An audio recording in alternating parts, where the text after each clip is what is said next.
While I'm here today, I'm joining my friend Stefan from the Warrior Within project. We met a charity called Help for Heroes and we just got talking, so come on, follow me down to the Warrior Within project.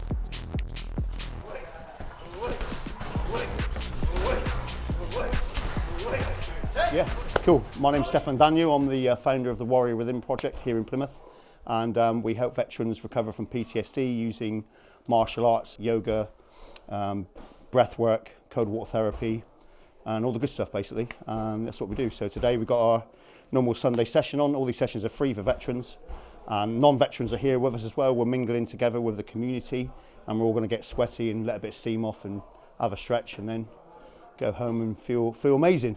That's it. So if you want to get involved, check out the Warrior Within project or warriorwithin.uk. That's our website, and give us a message and drop down and see us.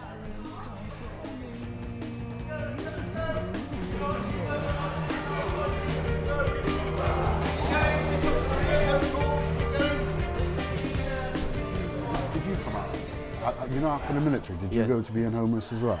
Yeah, not long after. So yeah, after I left really abruptly. I had some real problems with some of the people in there, and it was a case of one day I was in there, next day you were gone. Yeah. I was outside camping, fucking up in North Yorkshire, just with my bags, like no transport to get home, no nothing. It was just like going from military to civvy like that, you know.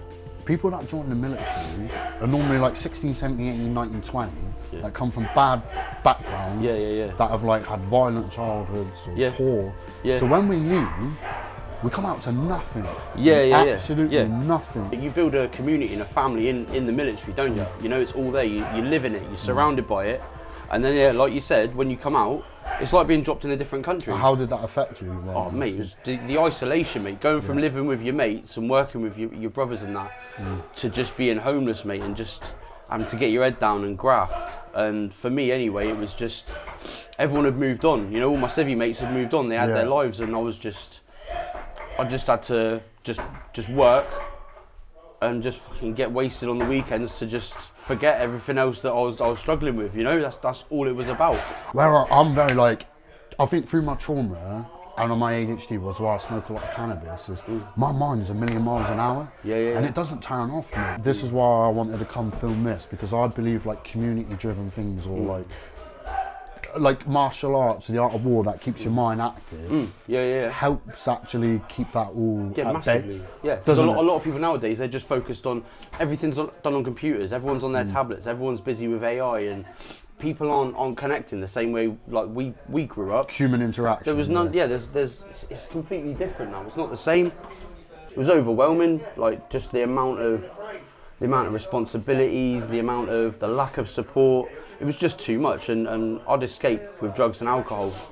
And when COVID happened, we lost our house, and that just snowballed everything. We were living out of the car, the drugs got really bad, and we were homeless, sofa surfing, sleeping in the car. Can I ask, did you reach out for help, and was the help?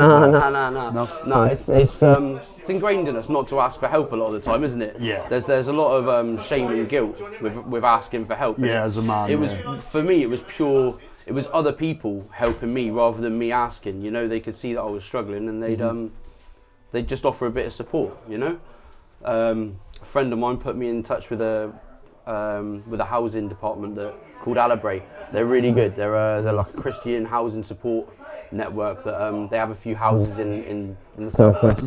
Because I was living there, they had a lot of signposting. You know, there was a lot of support there, and that's how I met Steph. And there's a lot of support out there. There's a lot of charities out there, but he's the only charity and the only support network I've found who are genuinely down to earth, there for you. Do you know what I mean? There's a lot of banter, but there's also a lot of seriousness to it. You know, just having a place that you can come that's open to anyone. You know what I mean? You haven't got to put on airs and graces. You can just be yourself, no matter what you've been through. You can come in, and everyone's treated the same. Everyone's looked after. Where did we meet? Is it important to explain? It was like a brewing. It was like an old brew and banter sort of place we went to, and there was a load of old veterans there, and just had a brew, something to eat. and just had a bit of a chat and a natter.